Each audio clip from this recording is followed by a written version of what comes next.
So to just take a little slight step back, 2012 was a crazy year for you, up and down. You sold out the Huntington Center with your pro fight in Toledo, Ohio.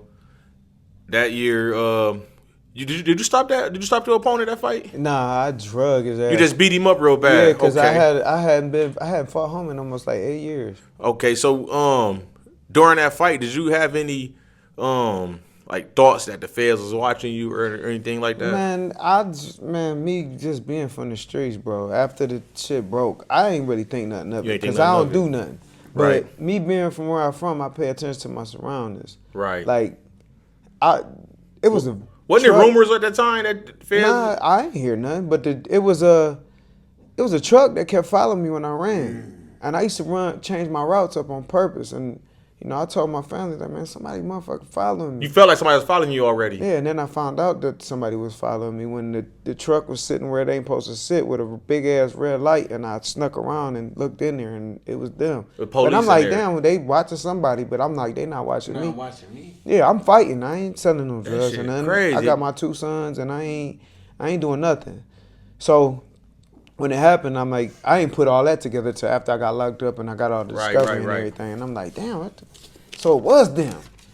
So I got a photographic memory. Bet. And I'm an autodidact. I teach myself everything. So that night at the fight, you know what I'm saying, I see all my people. I know everybody in the city. Right. So I didn't think nothing of it at one point. It was this guy looking at me, and I'm like, who the fuck is this nigga? Yeah. Like, fuck him. I'm about to fight. Just I go handle my business. Yeah. But when they picked me up, when they turned me over to the marshals in Michigan, I recognized him. And I'm like, bro. Yeah. I was looking, you must have been looking for me. I'm like, nah. I'm like, you ain't from my city. I know my whole city. I know all the familiar faces. So, because that's the type of person I used to be. Now, I ain't like that now, but that's how I used to be. Right. You was so locked in. I told him, he like, where I was at then? I'm like, man, you was third row back, 6 seat over, man. I ain't no dummy. In the middle of the fight. Is this 2012 or 11? This is 12. So, no, 2012, okay. So that was April 2012. I remember, I seen you at the fight, and then June of 2012, that was my last amateur fight. For y'all that don't know, I used to box. I was at the bullpen with Coach Roger. I appreciate it, bro. And me, coming up as an amateur, Martin Tucker was one of the dudes I had looked up to. I never had a really chance to meet him like that, but he was an inspiration. And you know what I'm saying? I wanted to do the type of shit he was doing, getting on TV, turning pro, doing my thing, holding it down. I get to the fight. It's on BCSN. They told me I was fighting somebody from Glass City, Angel. I think it's Angel Flaminguez or some shit like that. That was his name. He had like 50-something fights, didn't he? Yeah, I used to spar him too. Yeah, so they told me I was fighting him or whatever. And then, if y'all don't know, I only had like 20, 25 amateur fights or whatever. So I'm like, fuck it, run it. Then when we locked in on the fight, I look over there. I see, like, hold on, bro. You got that Martin Tucker nigga with him, man. Hey, that's Ray Vargas. He got Vargas and shit like that. Dallas giving him the water. Yeah. No, Devin was there. Devin was hosting. Devin Vargas was there. So I'm looking. So I felt some kind of way, like, damn, bro. Sometimes I don't know if niggas know when they be in fights, they be thinking if you with somebody with a sweet camp, they might be sweet too. Because, Tucker was a dog.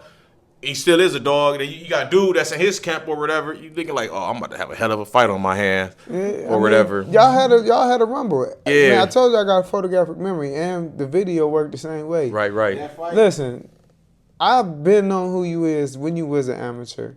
When you fought that day, I seen the look in your face. I even seen you look at me at the end of the round. Yeah. Like, am I doing okay? Yeah. For sure. I big up to all the fighters. Like, if it's my fighter and I see the other fighter, I'm like, for sure. I gave you the nod. So, that was a moment I probably felt like Iverson when he went against Jordan. You know what I'm saying? I heard you on side of the ring telling me what to do. I'm like, this nigga Mark won't be caught. That night it didn't work. I just trained my ass off. I seen that nigga run through the city, so I did the same shit my own way. I would run from the hood all the way downtown to the Seagate, then back to the hood, then do some extra shit. You know what I'm saying? So, I got it in too. So I took a page out of your book. So anyway, that was in June. The feds came and got you in July. The next month, man. After, I seen this man in April. Then I seen him in June. Then July, the feds came and got you. and they put the boxing career on hold right there. And you said you was in the gym, you stayed grinding, you stayed doing your thing. Yeah, man. I got blessed to meet a bunch of dudes from different cities that was actually fought in the world. Okay. My main coach was Myron Green. He was from Columbus. He looked exactly like Buster Douglas. Sound like him and everything. Damn. You know what I'm saying? This in the joint, you tapping in. Yeah, we was like I did a half of my stretch with him. And so I had that constant repetition to touch, the feel. Boom, I'm gonna keep it real. While you was locked up, the streets was going crazy. They champ was gone. Boxing dried up a little bit. Rumors started getting created. He was in and out of jail, so he heard about, I don't know if that's making up shit because they missed Tucker. Like, Tucker in joint stalling motherfuckers out, boxing niggas socks off. He told me this. Man, motherfucker told me. He said, yeah, cuz. He said, yeah, homie. Man, I shared sales with him. He said, man, the nigga had a tally mark, man. He said the nigga had 50. He have it in like this, 4. And then one scratch on the side. 5. Look, 5. He said, man, Tucker 50 and 0. Man, they said Tucker. And I said, and I'm asking you this. Folklore and Street Tales and Toledo and in the joint, not just Toledo, in the joint. They said you 50 and 0. They said you was knocking niggas out and you was going on the prison walls and you was scratching it down. 1.